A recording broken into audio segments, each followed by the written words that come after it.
আসসালামু আলাইকুম রহমতুল্লাহি ওবরকাতুহ। সম্মানিত দর্শক, ত্রয়োদশ জাতীয় সংসদ নির্বাচনের পর তড়িঘড়ি করে সরকার গঠন, প্রধানমন্ত্রী পদে তারেক রহমান সাহেবের অভিষেক এবং ঘটা করে ক্ষমতা গ্রহণ, মন্ত্রী পরিষদের কার্যক্রম, এই জিনিসগুলো যখন চলছে, ঠিক সেই সময়টিতে পর্দার আড়ালে কী কী ঘটছে আমরা খুব দ্রুত অনেকগুলো ঘটনা ঘটতে দেখলাম। সেনাবাহিনীতে কতগুলো গুরুত্বপূর্ণ পদে পরিবর্তন এলো। পুলিশের আইজি, মেট্রোপলিটন পুলিশ কমিশনার, তারপর র্যাবের যিনি প্রধান, তারা কেউ পদত্যাগ করলেন বা পদত্যাগে বাধ্য হলেন এবং সে পদে নতুন লোক নিয়োগ হলো। ইনস্ট্যান্টলি বাংলাদেশ ব্যাংকের গভর্নরকে গদিচ্যুত করা হলো এবং সেখানে নতুন গভর্নর নিয়োগ দেওয়া হলো। আমি যখন এই ভিডিওটি করছি তখন হাসান এস মনসুর তিনি পত্রিকায় বলেছেন যে আমি পদত্যাগ করিনি, আমাকে বরখাস্ত করা হয়েছে, এমন কোনো আদেশ পাইনি, অফিসে গণ্ডগোল হচ্ছিল, এই জন্য আমি বাসায় চলে এসেছি। মানে তাকে গদি ছাড়া করার জন্য, অফিস থেকে তাড়ানোর জন্য মব তৈরি করা হয়েছে, বিক্ষোভ করা হয়েছে বাংলাদেশ ব্যাংকের ভিতরে। বাংলাদেশ ব্যাংকের দীর্ঘ জীবনে এরকম কোনো গভর্নরকে তাড়ানোর জন্য মব তৈরি করা হয়েছে, এটি আমার জানা ছিল না বা জানা নেই। আমি দীর্ঘদিন ওই বাংলাদেশ ব্যাংক কলোনিতে থেকেছি এবং জনাব সেগুপ্ত বক্ত চৌধুরী যখন বাংলাদেশ ব্যাংকের গভর্নর ছিলেন, ঠিক ওই সময়টিতে আমি নিয়মিত বাংলাদেশ ব্যাংকে যেতাম। তো তখন থেকে একজন গভর্নরের যে মর্যাদা, তার ক্ষমতা, গভর্নর হাউস, মানে এটার প্রতি যে মানুষের একটা সম্মান, সম্ভ্রম, এমনকি বাংলাদেশ ব্যাংকে যারা চাকরি করেন পিয়ন পদে, তাদেরকেও অন্যান্য ব্যাংকের যারা লোকজন যেভাবে সম্মান সমীহ করতেন, ঠিক সেই জায়গাটিতে আমরা আমাদের রাজনীতি এমন পর্যায়ে ঢুকিয়ে ফেলেছি, নিজেদের পছন্দের মতো লোকে গভর্নর বানাচ্ছি, আর প্রয়োজন শেষে সেই পছন্দের লোক যখন প্রতিপক্ষের কবলে পড়ছে, তাকে ঘাড় ধাক্কা দিয়ে, চড় থাপ্পড় দিয়ে, গালাগাল দিয়ে তারা আমরা সেখান থেকে বের করছি। মানে এখানে আসলে হাসান মনসুর সাহেবকে যে চড় থাপ্পড় দেওয়া হয়েছে, আমি কিন্তু এই কথা বলিনি। মানে আমাদের একটা যদি সুযোগ থাকতো, ক্রোধ রাগ এমন পর্যায়ে যে আমরা যাকে অপছন্দ করি বা যার প্রয়োজন শেষ হয়ে যায়, তাকে আমরা ওভাবে ঘাড় ধাক্কা দিয়ে বের করি। হাসান মনসুর সাহেবের সঙ্গে আমার ব্যক্তিগত সম্পর্ক খুব ভালো ছিল, মন্দ হয়নি। এমন সম্পর্ক ছিল যে সম্পর্ক নিয়ে মানে ওনার কাছে বেশ কয়েকবার যাওয়া আসা যেত, ওনাকে দিয়ে যে কোনো কাজ করানো যেত, অ্যাটলিস্ট ওনার অফিসে চা খাওয়া যেত বা ওনাকে আমার অফিসে দাওয়াত করা যেত, এরকম একটা সম্পর্ক ছিল। কিন্তু এই যে ওনার দীর্ঘকালীন সময়, মানে উনি ওখানে কাজ করছেন ইটস ওকে, এই পর্যন্ত আমার সুবাস শেষ ছিল, কিন্তু তাকে কখনো টেলিফোন করা বা তার কাছে সুযোগ সুবিধা নেওয়া, এ কথা মাথায় আসেনি। এখন ধরুন এই যে এখন যারা ক্ষমতায় আছেন, ইনক্লুডিং প্রাইম মিনিস্টার সহ যত মন্ত্রীরা আছেন, কেউ বড় ভাই, কেউ ছোট ভাই, কেউ বন্ধু, একজন মিনিস্টার নেই মানে যার সঙ্গে আমার ব্যক্তিগত সম্পর্কটা নেই। কিন্তু দেখবেন আল্লাহ জীবিত রাখলে, মরে গেলেও এদের কাউকে আমার টেলিফোন করা হবে না, এইটা আমার মধ্যে নেই। কিন্তু যেটা লক্ষ্য করেছেন অনেকেই, যে সম্পর্ক নেই কিন্তু অনেকেই এখন মন্ত্রীকে দুলাভাই বানিয়ে ফেলছেন, অনেকে মন্ত্রীকে মামু বানিয়ে ফেলেছেন, খালু বানিয়ে ফেলেছেন। এটা হলো আমাদের দেশের মানুষের একটা চরিত্র। হাসান মনসুর সাহেবকেও অনেকে দুলাভাই বানিয়ে ফেলেছিলেন গত 17 মাসে, অনেকে তাকে শ্যালক বানিয়ে ফেলেছেন, অনেকে তাকে মামু বানিয়ে ফেলেছিলেন।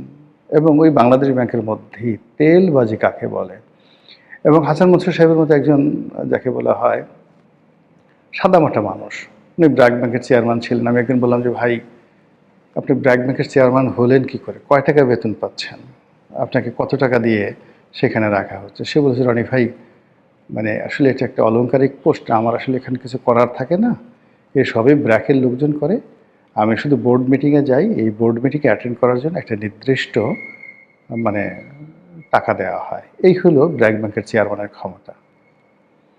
তো সেই মানুষটি যখন সেই বাংলাদেশ ব্যাংকের গভর্নর হিসেবে বসলেন, আমি তো অবাক। তার অনেক রাগ হয়ে গেল, তার অনেক দাম হয়ে গেল, তার সেই সরলতা রইল না, তার কিছু দুর্নাম হয়ে গেল, বদনাম হয়ে গেল, এবং তার চারিদিকে শুধু দালাল ফড়িয়ারা মানে রীতিমতো ভিড় করলো, এবং সেই দালাল ফড়িয়াদের একটা বিরাট অংশ আজকে এই ভিডিও যখন আমি করছি 25 তারিখে ফেব্রুয়ারি মাসের, তখন তাকে বাংলাদেশ ব্যাংক থেকে অপমানজনকভাবে তাড়িয়ে দেওয়া হয়েছে। তো এই যে একটা মব, এটা খুব একটা জঘন্য মব। ইনুস জামানাতে যে মব হয়েছিল, সুপ্রিম কোর্টে গিয়ে বিচারপতিদেরকে যেভাবে পদত্যাগে বাধ্য করা হয়েছিল, এই মব তার চেয়ে কোনো অংশে কম নয়। এটা কি থামবে না? তার আগে কয়েকদিন আগে, একদিন বা দুদিন আগে যেটা হলো, বরিশাল যে জজ কোর্ট বা মানে ওখানে তো মেট্রোপলিটন কোর্ট আছে, সেখানকার কোর্টে চিফ জুডিশিয়াল ম্যাজিস্ট্রেট থাকেন। তো সেই চিফ জুডিশিয়াল ম্যাজিস্ট্রেটের অফিস থেকে একজন আওয়ামী লীগ নেতা, যিনি বরিশাল জেলা আওয়ামী লীগের সেক্রেটারি তালুকদার মোহাম্মদ ইউনুস, আমার সঙ্গে এমপি ছিলেন। অনেক সিনিয়র মানুষ, কিন্তু বয়স হবে কত, 74-75 বছর বয়স হবে, কিন্তু দেখে বোঝা যায় না। নিপাট ভদ্রলোক। বরিশালের এমন কোনো ক্রিমিনাল নেই, এমন কোনো আওয়ামী লীগ বিরোধী শক্তি নাই যারা এই ভদ্রলোক সম্পর্কে একটা বাজে কথা বলতে পারে। তিনি অত জনপ্রিয় নন, কিন্তু মানে তার সরলতার জন্য, তার সততার জন্য তিনি সর্বজন শ্রদ্ধেয়। এই মানুষটি পালিয়েছিলেন। তো এই মানুষটি পালিয়েছিলেন, তার অপরাধ তিনি আওয়ামী লীগ করেন। তার দ্বিতীয় অপরাধ হলো তিনি আবুল হাসনাত আবদুল্লাহর বিশ্বস্ত লোক। এই দুটো ছাড়া আর তার কোনো অপরাধ নেই। তো যাই হোক, তাকে কোর্ট জামিন দিয়েছে। আর জামিন দেওয়ার পর ওখানকার যারা আইনজীবী, সরকার দলীয় আইনজীবী, বিএনপি পন্থী আইনজীবী, তারা সেই কোর্টের মধ্যে যে তাণ্ডব করেছে, যে মব করেছে, এটা দেখার মতো নয়। যদিও সরকার খুব তড়িৎ যে সিদ্ধান্ত নিয়ে আইনজীবী সমিতির যিনি সভাপতি তাকে আটক করেছেন, তো এটা স্বস্তিদায়ক। কিন্তু যে ঘটনাটা আইনজীবীরা ঘটিয়েছেন, এটি অ্যালার্মিং, ভীষণ রকম অ্যালার্মিং। অ্যালার্মিং এই কারণে যে তাদের বুঝতে হবে যে বাতাস আগের মতো নেই। এই যে তাদের প্রধানমন্ত্রী আওয়ামী লীগের রাষ্ট্রপতির হাত ধরে ঘুরছেন, আওয়ামী লীগের রাষ্ট্রপতি বলছেন আমরা খুব মানে আমি এই মুহূর্তে মানে একেবারে হাঁপ ছেড়ে বেঁচেছি, অনেক ভালো আছি। বিডিআর পিলখানা হত্যাকাণ্ডে যে দিবস উদযাপন করার জন্য প্রধানমন্ত্রী এবং রাষ্ট্রপতি একসঙ্গে যাচ্ছেন, তারপর বনানী কবরস্থানে একসাথে যাচ্ছেন, এই যে দৃশ্য আপনারা দেখছেন, বাতাসের মধ্যে কিছু গন্ধ কি পাচ্ছেন? সারা বাংলাদেশে যেভাবে ইলেকশন হয়েছে, সেই ইলেকশনের মধ্যে যে কিছু একটা হয়েছে, এটা কি বিএনপির যারা কট্টরপন্থী খুব ভাব দেখাচ্ছেন আমরা হয়ে গেছি, তারা কি বুঝতে পারছেন যে এখানে পর্দার আড়ালে কিছু একটা হয়েছে?